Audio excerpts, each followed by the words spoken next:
is an amp is an amp. So gentlemen, what we have here is a virginal Xforce, straight from the hot mass produced slime line of xforceamplifiers.com. This is one that came out of the factory just before they went out of business or quit selling to the public or whatever. I don't know. I'm not getting in on that. Or he only sells to Mexico, or I don't know. I'm not there. I'm not involved. I don't care. So we're going to see what we got going on here. This would be what we call a destructive tamper seal. Oopsie. The guy that owns this box is so discouraged with their company. God, that weighs nothing. Is so discouraged with this company, that he says, do what I need to do to make it so it works and sell it. So, mystery survey says it is a 1 driving 4. Holy smokes. Well, we have seen this before.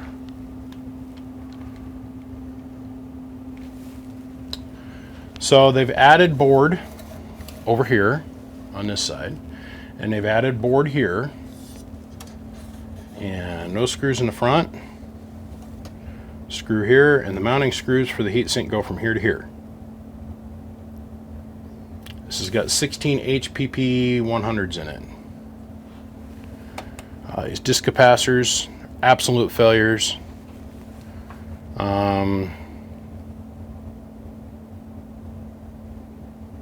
Yeah.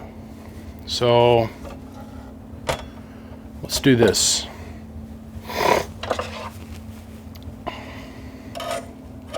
Too big to one hole. Oh shit. I have an idea.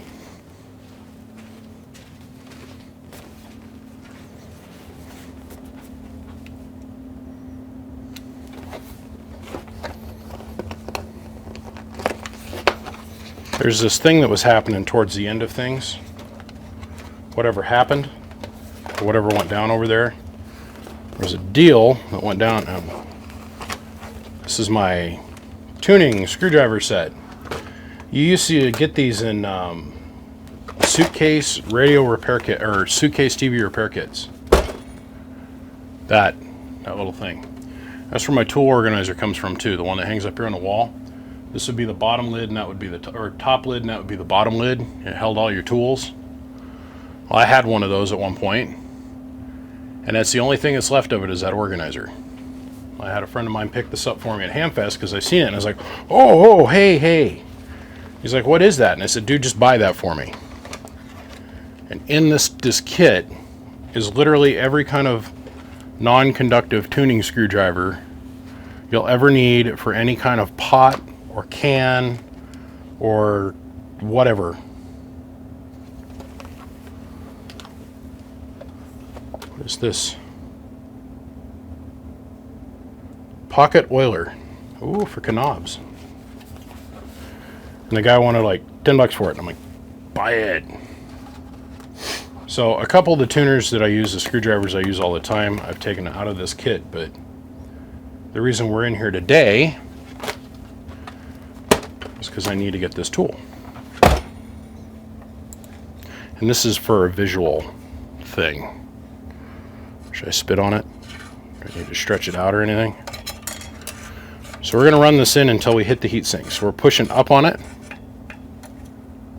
Pushing up, we're hitting the heatsink. So the heatsink for this amplifier is this long. Goes from here to here, which is approximately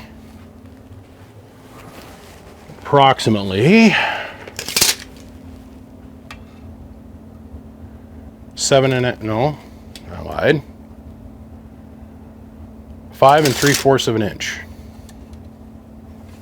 Okay, let me help you put that in perspective. Go over here.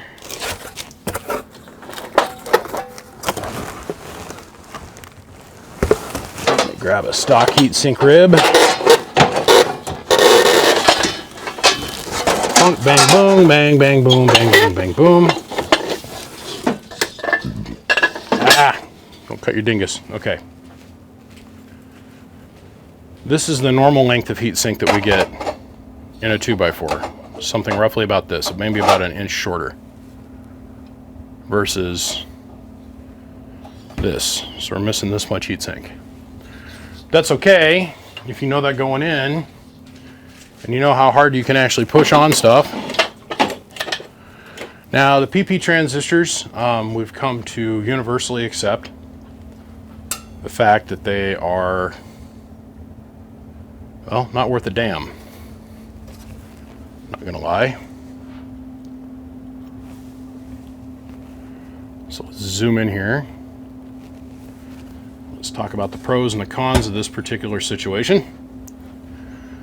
Pro, we have a cabinet with a board and heat sink on it. Cons, we've got PP100 transistors with these Chinesium straight from Alibaba disc capacitors on everything, which are junk. We've proven that over and over and over on camera. How that once these proceed to get a little bit of heat on them, their capacitance value fluctuates wildly, like all over the place. We've got these substandard disc capacitors on our output transformers, which these are 100% failures. I know no one that has these disc capacitors in their box and they haven't had it fail and cause the transistors to pop. 0 people. There might be a couple guys out there that are going to prove me wrong. If you have these in your amp, they need to be replaced immediately because your amp will fail. The first time these get a little bit hot, they will break down. They do not do the job. Period.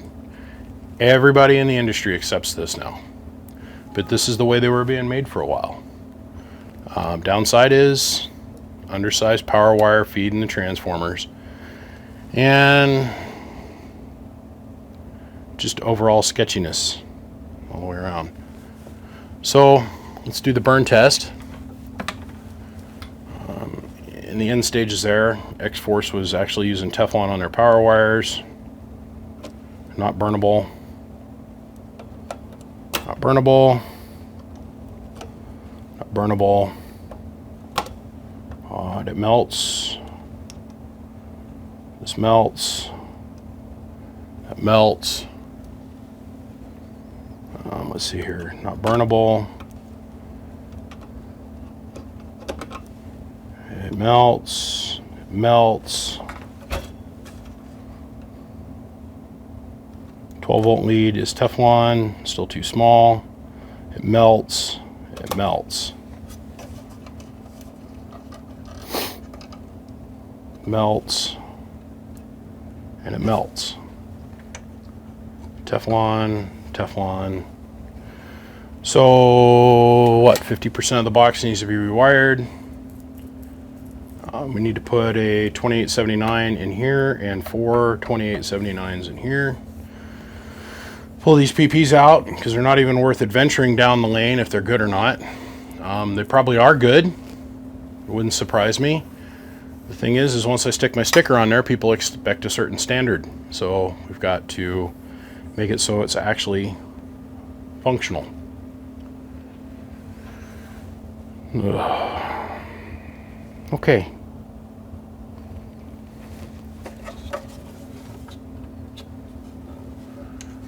See if we can get that to focus.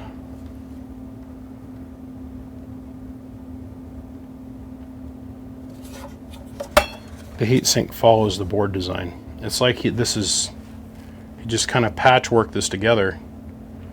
This would have been the stock size from here, and then down here, and then here there's also a joint too. So this interior piece would have been the stock design, and I think he had this board completed sitting there and he just kind of fabric-cobbled this together to make it work. We can see down in here on the front, that our heatsink is offset from here to here. So the edge of the heatsink is down here. Edge of the heatsink is down here, and the other edge is here. So this whole unit is slid over. But I'm going to get on with the naughty bit, which is taking it all apart, and let's fill it back up with good parts that don't melt and don't catch on fire and don't break down. And let's see if we can bring this up to a standard to where we can sell it to somebody and we know it's going to work.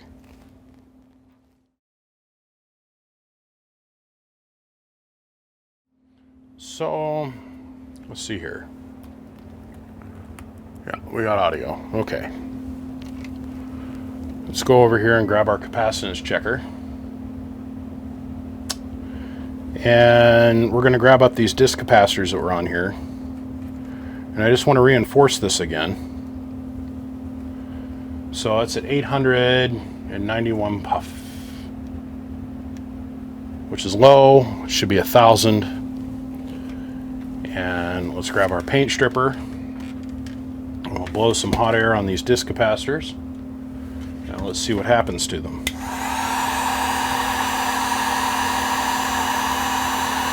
Down we go. We're not even getting them that hot. Blowing a little bit of warm air on them.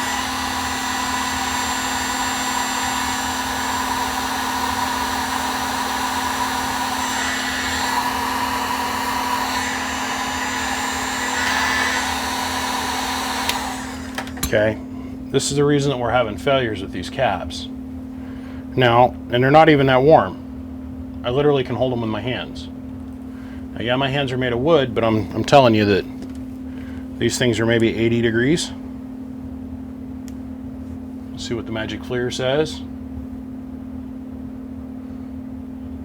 120, 124. And it lost 40 puff with 100 degree air temperature. So what we do is we go back and we replace them with these metal clads,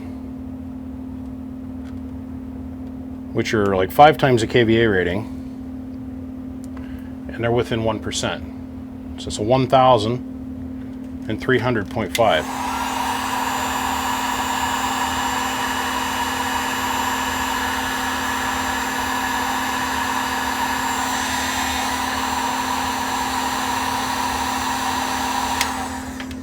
Very stable in comparison, and this is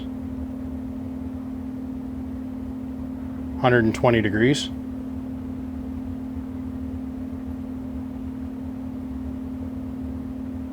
Rock solid in operation in comparison to these. That's the reason we have to replace them. Here's the other thing, is these shitty little blue caps. I've had a lot of people freak out about this, a lot of other builders that have got negative shit to say about this particular test right here.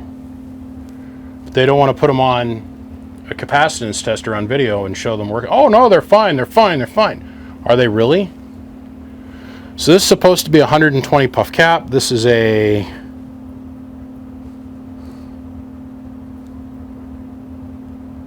so 101, and it's a 1 kV. Now, this should be 120 puff exactly. Where this goes is right here on the box. It goes to ground, okay? This is one of the main devices that controls the transistor. So,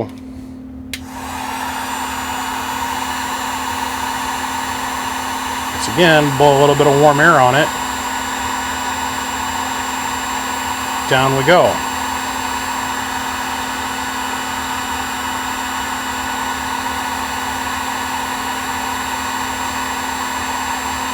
Now you know that those caps are going to get hot. The little rubber boots are smoking. It's so hot the boot is smoking.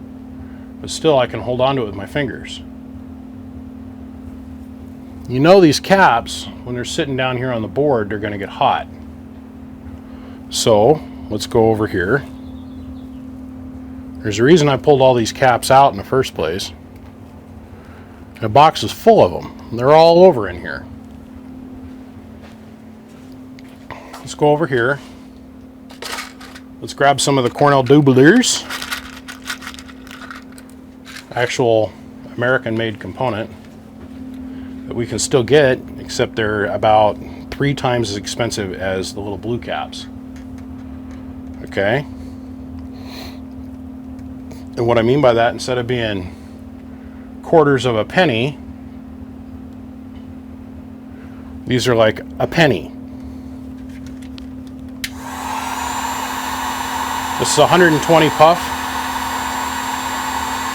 This is a 5% cap.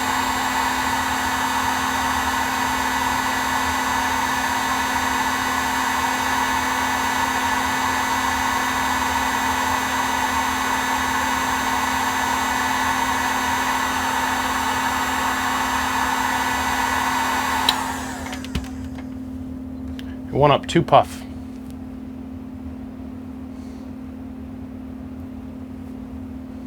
Went up 2 whole puff. There's a reason that if you're going to have a higher quality built box, that you don't use these disc capacitors and you don't use these little blue things. Heat makes them change their value wildly. Now, there's something to be said, and this is a truthful statement, there's something to be said with heat saturation throughout the whole device, how that is going to change the operation of the amplifier and how it should affect the amplifier smoothly. Then the more important thing that needs to be discussed is how much that heat saturation actually affects the overall performance of the device. There's certain things like in the bias circuit, as those diodes heat up in the bias circuit, that you want your current flow to change in a component, and that's a calculated shift in the component. But this is an unknownium. Okay, we don't know if this particular capacitor is going to drop by 30 or 40 puff, as we just seen on camera. Meanwhile, the one that it's partnered with is going to drop 10 puff. That'll create an imbalance in the box and cause the box to fail. So we go through, when we get these things in, and we replace all of that shit. The other thing that we did is we replaced the variable on this. So what I have left to do on this guy, the things that I've got left that I've got to change out, because we're coming back to this after about a week of not touching it. I had other projects that come along. I got the variable put in this, so I got to replace these wires here because they're not Teflon, and then lay right on the board, the hottest part of the entire amplifier, next to the heatsink itself. There's a little piece of fiberglass. Well, I proved in one video that this is actually marine grade wire. It feels like Teflon, but it breaks down at about 180 degrees. Well, this board, if someone's not paying attention to how hot it can get, this amp can get over 200 degrees. That wire's it's met, and now has exceeded its breakdown temperature by 20-30 degrees. With them being tacked down to the board, or touching the board, we're talking about positive wires now. Okay? That temperature shift on this jacket will allow the wires to migrate through it. Well, I hit it with a soldering iron, just a couple 100 degrees, and it melted. There's a reason that the guys in the day, the old timers that have been doing this a lot longer than me, my predecessors, I guess would be the best way to put it, the guys that I try to copy and emulate, and I learned from them and asked them what their logic was when they did stuff, there's a reason that we filled this thing full of Teflon. It's a fire hazard.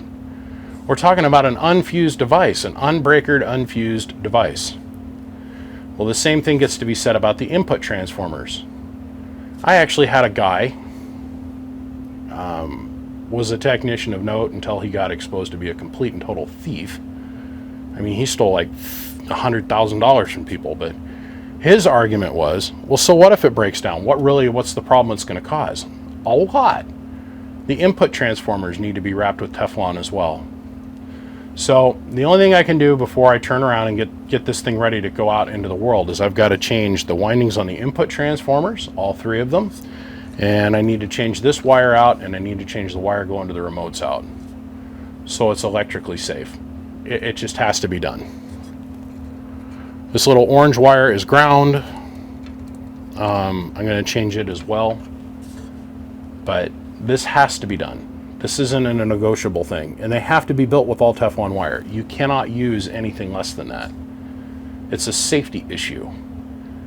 I know I said in the first segment, well, you know, if my name's on it, people are going to expect a certain standard. Okay, well, that's true to a point. The overall bigger thing that we have to look at is safety. Yeah, the transistors might not have an electrical cross for anything on the face of the earth. Because when you pull up the datasheet on the PP100, it's literally, you can tell somebody on their phone took the datasheet for Toshiba and scratched out on a phone and put PP100 instead of Toshiba on the datasheet. Well, that doesn't tell us anything. That and there's like 14,000 different part numbers. This is 16H or 16XH, or is this particular lot. Well, there's 14s and 15s and 13s and 10s and 12s, and we don't know which one's intermixed with which. So it's not like I can say, oh, here, the PP100 16HX actually crosses with so-and-so transistor. That data isn't out there. That standard has gone away, at least in this portion of the community. I seen a post on Facebook the other day about guys. There was a dude in Russia that was asking the question. He goes, man, I've got these. Let's make sure I put the right parts up there. This is a BLF 188XR. Okay? I've done many videos on this component. This is also the BLF 188XR. These here are made by NXP. These here are now made by Amphileon. Okay? And that's AMPLEON. He goes, so this is their train of thought. This part meters completely differently than this part. Completely different. Okay? Exact same package. They're both manufactured in China, but this one is manufactured by NXP. NXP has officially abandoned this product line and has moved on to other components, and then they in turn took and sold the design because the design was so successful to a sub-pair company called Amphileon. Okay? If you go and look at the two data sheets, you'll note on the NXP data sheet, if you can still find it, because the internet's mostly populated with the Amphileon data sheet. If you can find an NXP data sheet, you'll see that there's a true NXP data sheet. Okay, because the internet gets confused. The only thing that they pay attention to is the BLF 188XR component name. They both have the same component name to them. BLF 188XR, BLF 188XR. One's manufactured and was sole-heartedly produced by NXP. NXP sold the rights to the component and said, for legal reasons here, you can manufacture this component, but you got to change a couple of the sub-designs. And one of the things they did is the gate voltage on this went down to a 1.7, and this was at like a 2.8 or higher. Internally, there's slight construction differences, and how they operate is exactly the same, but that is documented. So the guys on Facebook are like, well, is this NXP component fake? It requires a different gate voltage and it meters differently. No, this is a legit component. This came first, this was second. The second generation was made by a completely different company, same package name, and up to, quote, the same standards. The first generation of the Amphileon 188s were horrible. They blew up all over the goddamn place and they were junk. The quality control got better. The manufacturer of the transistor got better. Sound familiar? It's confusing. This is like the Toshiba of the MOSFET world. In some aspects, not in all, but in some. This component here is just a hair bit more rugged than this one. And what I mean by ruggedality is the output aspect ratios are the exact same now. They are now, hand in hand. Please note I've got two burned up one of these and I've got dozens of these. It's the input circuit is more sensitive on these devices. Same name, different standards. I went into this big long thing this morning on Facebook when I read that because I was like, no. You should have heard some of the posts that come before that. I was like, no. Everybody calm down. This came first. They're the ones that designed it. They're the ones that created it. They're the ones that hold the patent on it. They sold the rights to this company, and this company has flooded the market with them. It's still a good viable part. This is a viable component once you understand how to work with it. This is a viable component once you understand how to work with it. They're two different animals, but they have the same part number on them. Sounds real familiar. We don't know what these are. I wish somebody would be able to make that public and explain it to all of us. It's the same thing I'm trying to explain to North at Haigu. If you are going to make a part that has the same package style as the Toshiba, but performs differently than the Toshiba, it needs to have a different part number. So right now, in my opinion, the 2879C should have a different part number to it. It should be like a 2878 or a 2880. Okay? Give us a part number, not a different delineation like C. What they're trying to trade on is that number, the 2879 trade number. Okay, it's a different component. The way you set the circuit up is differently. The way the parts operate is different. You cannot intermix them with 2879 1608s. You can't. And when that happens, that little variance, you should give us a different part number. We're smart, guys. We'll figure this out. We'll understand. Oh, okay, you can't take the 2880 and put it in with the 2879. It's a different part. Give us something new to talk about. It's the same case. Trust me, we'll be able to sell them to the radio community if you give us a different part, but you got to give us the legit data sheets. You have to provide us with legit data. If you go and pull the data sheet for the HG 2879, the Toshiba 2879, the PP100, and the 2879C, and the 28, and there's been a whole bunch of those different versions, 17 ones, 18 ones, 19 ones, whatever. They're all the same data sheet. Nothing changes between the components. So then it falls on us, the technicians, to keep this running bag of knowledge in our brains. It isn't helpful to the home gamer that's trying to figure this out. And unless I come out and I do a YouTube video about it and that person happens to know me or watch the YouTube channel and collects that data themselves, it's lost to the overall industry. The PP100s, we don't know what they are. So we've got to change these out to something else that we know. As far as I know, the PP100 16XH could easily cross with the HG 2879, 1608 or 1505 or whatever. We don't have that data. It's frustrating, but that's the world we live in. Okay, so when I come back, all these transistors are going to be out. This is all going to be rewired. The input and output transformers are all going to be changed out to Teflon-based wires so we can have a nice, stable running device. Okay, I'm down off my soapbox. I apologize.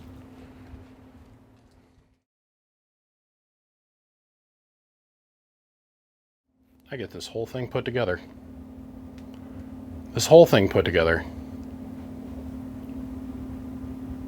And really no work.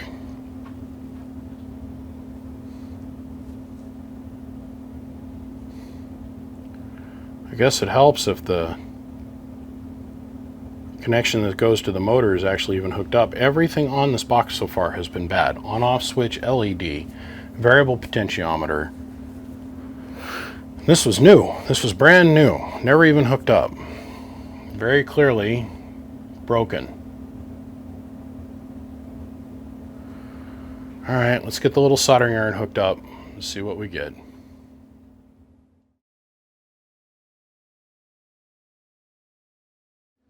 This isn't even the same box. Okay, so short of dismounting and remounting the transformers on the input and output network, everything in here has basically been taken out and reworked at some point or another. I left the stock windings in the input or the output transformers. Everything that you see in red has had to been completely and totally replaced. It was all non-Teflon wire. It's about half of it. I threw a portion of this away. I got tired of banging around the stuff that's been replaced in here. I don't know what this is all about. See if we can get this to manually focus a little bit better for us here. There it is. I don't know what this is all about. This is the cheapest freaking variable potentiometer you can find anywhere. Every resistor and about 90% of the caps in here have been replaced. Replaced the output capacitor. This thing here is 150 puff. We replaced it with a metal clad. All new transistors. I got busy talking on the phone, and I'm not gonna lie, I got busy building, and the next thing you know, I was finished. So I'm gonna run with that and be happy with it. Do the power wire upgrades to it. We even put a 150 amp Anderson clip on the wires, soldered and heat shrinked everything. Moved the positive wire over, replaced all the wire going to the remote jack, replaced that with Teflon. All the wires that run up the front side of the cabinet here, replaced those all with Teflon the way they should be, so it's electrically safe. Did a power wire upgrade feeding a 1-pill section. It's got an HG 2879, driving 4 HG 2879s, the 1608 version, not the C version, just 17 whatever it is. Yeah, brand new input variable. Soldered or heat shrinked up the coax that feeds the variable. Brand new 5 waters throughout the whole box for everything. It's right. It's absolutely right. So let's go over here. Let's turn on our peak kit. Had to put a new LED and new on-off switch in it. Now, got to remember, guys, I broke the seal on this box. So the guy bought it, never hooked it up, sent it up here for me to go through it and get rid of it for him, and this is where we're at. So the relay that was in this was broken, the on-off switch was broken, the LED was broken. I honestly, firmly believe that this was never tested before it left the factory. It's just a feeling. Hello, 1, 2, 1, 2, 1, 2. So we're putting our standard 20 watts into it. So we've got our 1000 watt slug in peak, 1000 in bird, our 5 watt slug in reverse. Zoom on in here a little bit better. So variable all the way open. We're going to turn the amp on. Hello, 950, 980 watts. Hello, 1111. Hello, and 380 bird with the 2950. So let's go ahead and we'll disconnect our bench radio, the 2950. Let's hook up the D-rail radio. Let's see, that is the labeled radio. There it is, D-rail Cobra 29.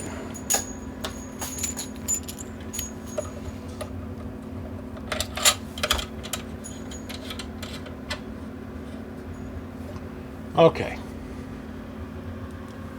Let's grab that microphone. Hello, 1, 2, 1, 2. Hello, hello. So 600 bird and about 800 peak watts with the competition D-rail radio hooked up. Let's go back over to the 2950.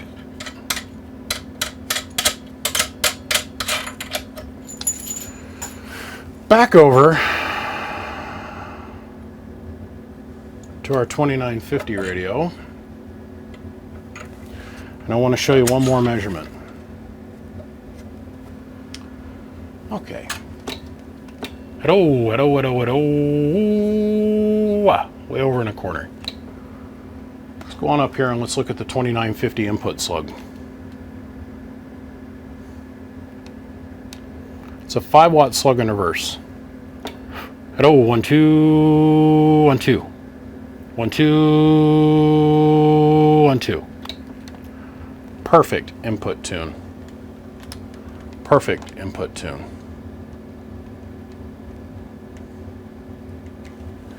So, this is all fixed and this is right. Very comfortable with this. I'm going to shoot a thin layer of clear on it before it leaves here. And let me go ahead and hook up the fan, put the cabinet on this real quick for us to test it. This is Evercool, little 120 millimeter. And like I said in the last couple videos, they make Evercools that aren't too bad. This is 0.6 of an amp, so it's going to spin fairly well. It's going to move enough air for us. So let me get this hooked up, and we'll hit it and quit it.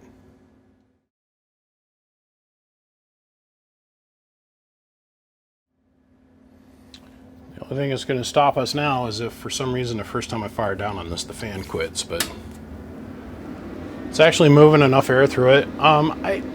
There's parts of me that wonder why the design of the cabinets got changed to this bigger design. I'm sure it had something to do with the size of the folds they could make in the cabinet. I have a feeling. This is about 1 inch taller than our stock cabinet, the normal cabinet that we're all used to having, and about 1 inch wider. But a little Evercool is moving quite a bit of air through it. I'll say that much. It's nice not to have to punch that hole out because there's no waffle pattern in it.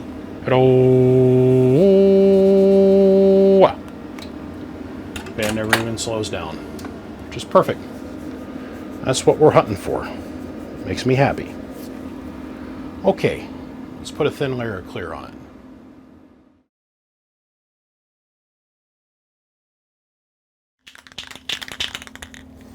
So let me show you. I've seen guys that they've been spraying the inside of their cabinets, and they're laying down the clear so thick that it's like glass on the inside of the box.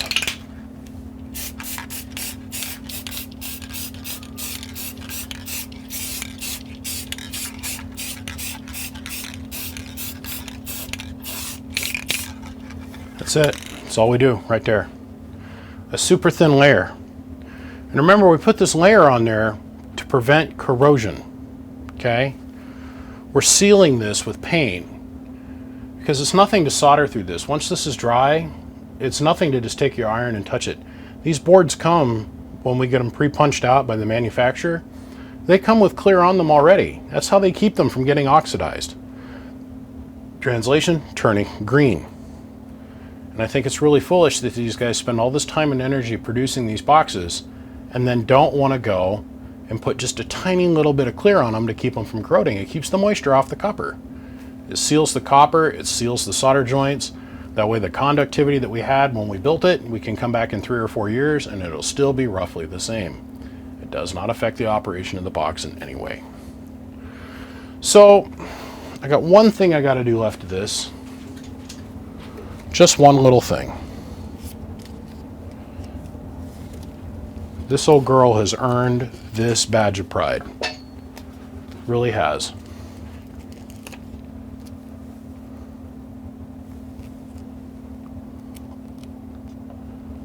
And it's nothing against this company. If you guys have never figured this out, every box I actually physically work on, that's the only way that you can get yourself one of these stickers, is that for me to actually do the work.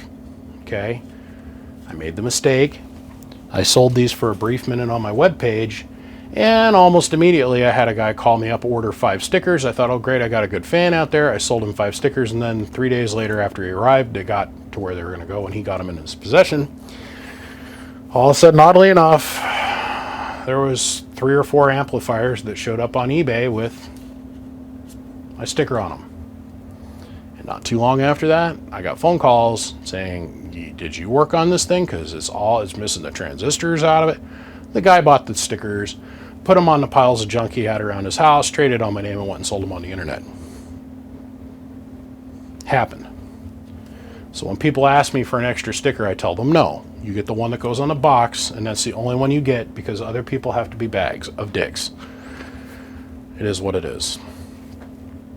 So this thing has been thoroughly taken down, put back together with parts we know the values of, put back together with good components in it in place of the crappy cheap ones that were in here. Remember, no blue caps from Alibaba. No blue cap. Cornell Doubler. We use Cornell Doublers, you guys. We did for decades. I don't know why we still can't today. Yes, they're a little bit more expensive, but they're much, much more reliable as we've demonstrated on video. So, on that note, I'm going to make this real simple. I want $750 for this plus the ride. Wherever it goes. Whoever gets to me first, I'm going to edit this video. I'm going to put it on YouTube. I'm going to go to bed. And when I get up, I'm going to return phone calls in the order to which they are received. And I am going to return texts in the order to which they are received. The first person that comes to me with money gets this box. It's that simple. Okay, give me a call. We all know the number. Of course, it's hiding over here on the wall. Now, let's see. Tomorrow I've got an X80 coming up for sale, and the day after that I've got a Chris Boomer, a little sweep tube amplifier that's going to come up for sale. I'm going to get rid of all of those for this guy.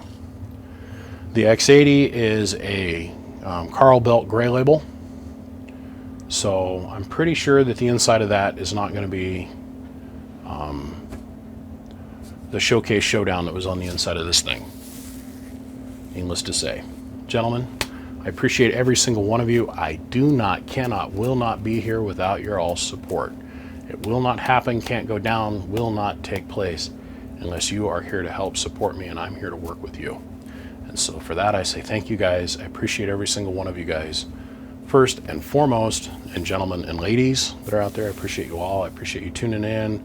Appreciate you giving me thumbs up. I appreciate you subscribing to the channel. All those things help. Thanks to Siglent, thanks to XS Power, big shout out to Bird, and big shout out to Coaxial Dynamics. Gentlemen, I've got to run. Now I'm going to go sit down in front of the computer and edit this mess together. And hopefully this goes to a good home where somebody's going to love it and enjoy the 850 to 1,000 watts they're going to get out of it. I'll see you guys. Bye-bye.